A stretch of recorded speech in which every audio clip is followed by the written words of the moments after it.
Good morning, ladies and gentlemen. We got him. On the evening of September 11th, a family member of Tyler Robinson reached out to a family friend who contacted the Washington County Sheriff's Office with information that Robinson had confessed to them or implied that he had committed the incident. This information was relayed to the Utah County Sheriff's Office and scene investigators at Utah Valley University. This information was also conveyed to the FBI.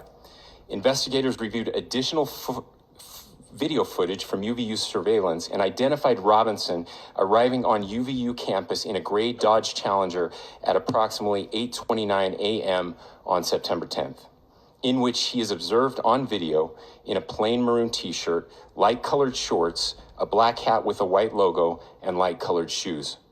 When encountered in person by investigators in Washington County on September 12th, in the early morning hours, Robinson was observed in consistent clothing with those surveillance images. Investigators interviewed a family member of Robinson who stated that Robinson had become more political in recent years.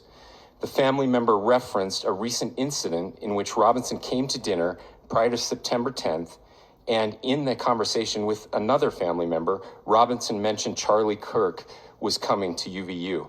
They talked about why they didn't like him and the viewpoints that he had. The family member also stated Kirk was full of hate and spreading hate. The family member also confirmed Robinson had a gray Dodge Challenger. Investigators identified an individual as the roommate of Robinson.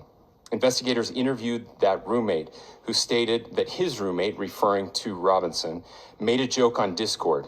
Investigators asked if he would show them the messages on Discord.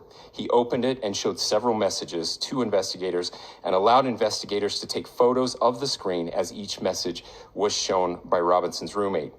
These photos consisted of various messages, including content of messages between the phone contact named Tyler with an emoji icon and Robinson's roommate's device.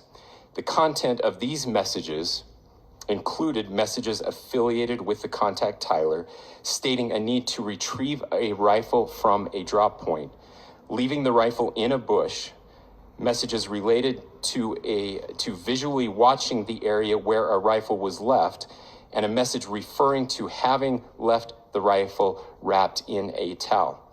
The messages also refer to engraving bullets and a mention of a scope and the rifle being unique.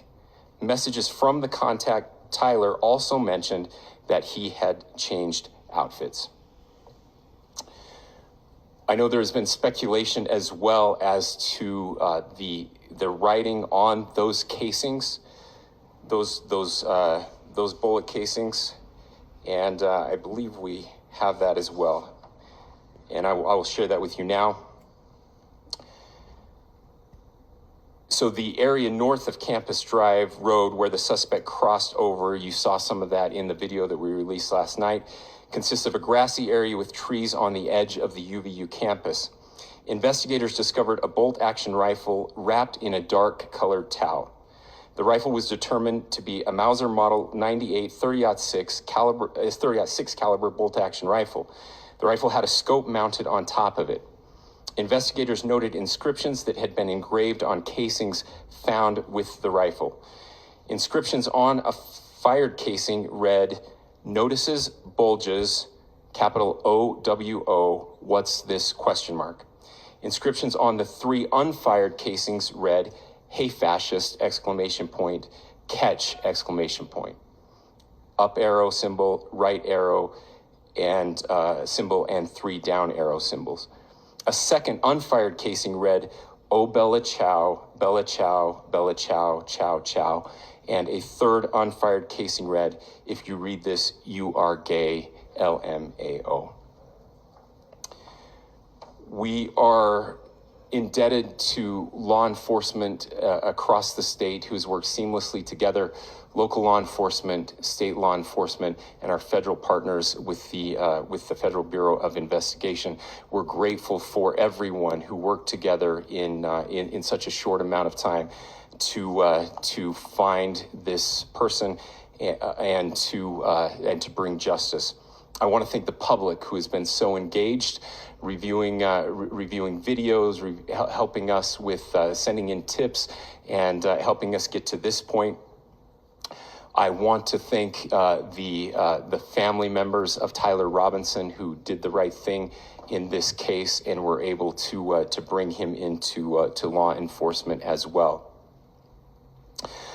I especially want to thank the family of Charlie Kirk, Erica, Charlie's parents, his children. I want us to be thinking of them as we bring justice in this case. They will be involved in that justice. We will be working very closely with them as we move through this process as well.